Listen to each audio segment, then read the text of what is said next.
इसलिए 2014 के चुनाव के रिजल्ट जब भारत में आए तो भारत के मीडिया ने क्या लिखा वो सब आपके सामने मौजूद है। और कुछ तो मीडिया के इतने महान लोग थे कि रिजल्ट आने से पहले कह रहे थे कि अगर ऐसा रिजल्ट आया तो हम देश छोड़ के चले जाएंगे।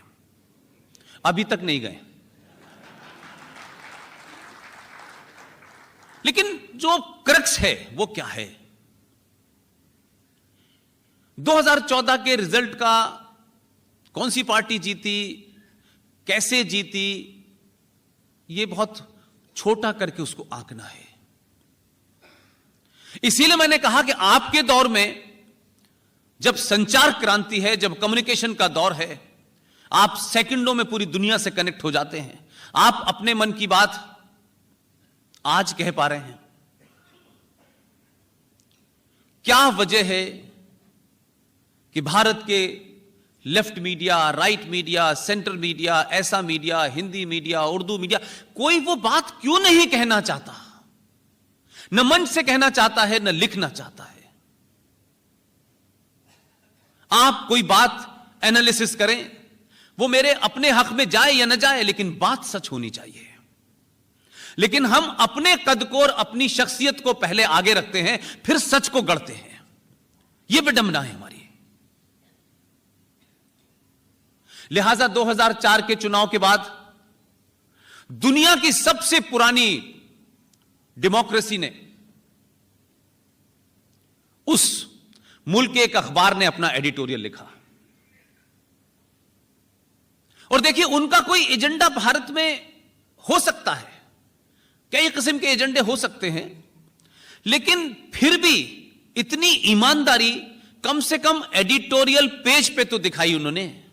हमारे यहां तो एडिटोरियल पे भी झूठ बोलते हैं और खबर में भी झूठ बोलते हैं। अपने एडिटोरियल में वॉशिंगटन पोस्ट ने 2014 में लिखा कि आजाद भारत में 2014 में पहली बार भारत में भारतीय सरकार बनी है।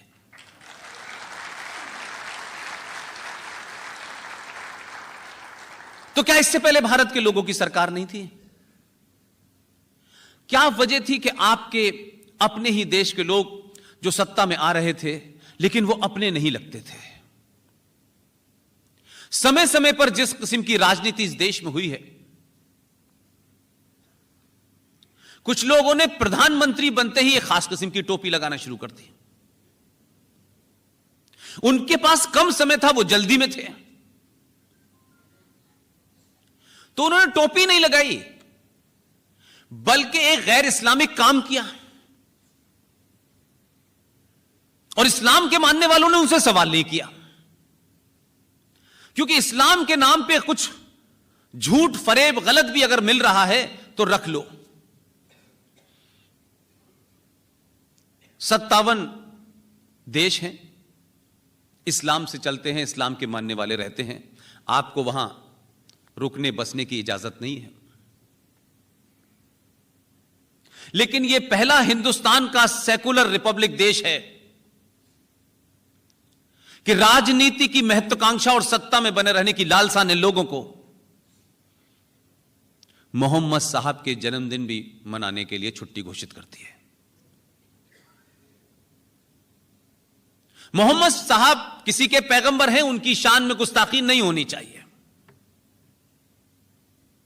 लेकिन मोहम्मद साहब की ना तो कोई कब्र है, और मोहम्मद साहब अपने दौर में सारी बातें कह के गए हैं कि उनकी कोई तस्वीर, कोई उनकी मजार नहीं होगी, और आज भी नहीं है। और कहीं किसी देश में सुना है कि मोहम्मद साहब के जन्मदिन पे सरकार ने उनकी छुट्टी घोषित की है। लेकिन हमारे यहां किसी को खुश करने के लिए, दुख तो मेरा यह है कि इस देश में 30-35 करोड़ मुसलमान रहते हैं, कभी उन्होंने भी नहीं कहा कि यह गैर इस्लामिक काम है। ठीक है, आपको हमसे बड़ी हमदर्दी है, आप हमारे बच्चों को पढ़ाई के लिए ट्यूशन दे दें, कुछ कॉलेज बना दें, लेकिन यह मोहम्मद साहब की छुट्टी अगर आप करेंगे तो सबसे बड़ा सवाल यह खड़ा होगा कि मोहम्मद साहब की बर्थडे मनाएगा कौन? यह तो मुसलमानों को पूछना चाहिए था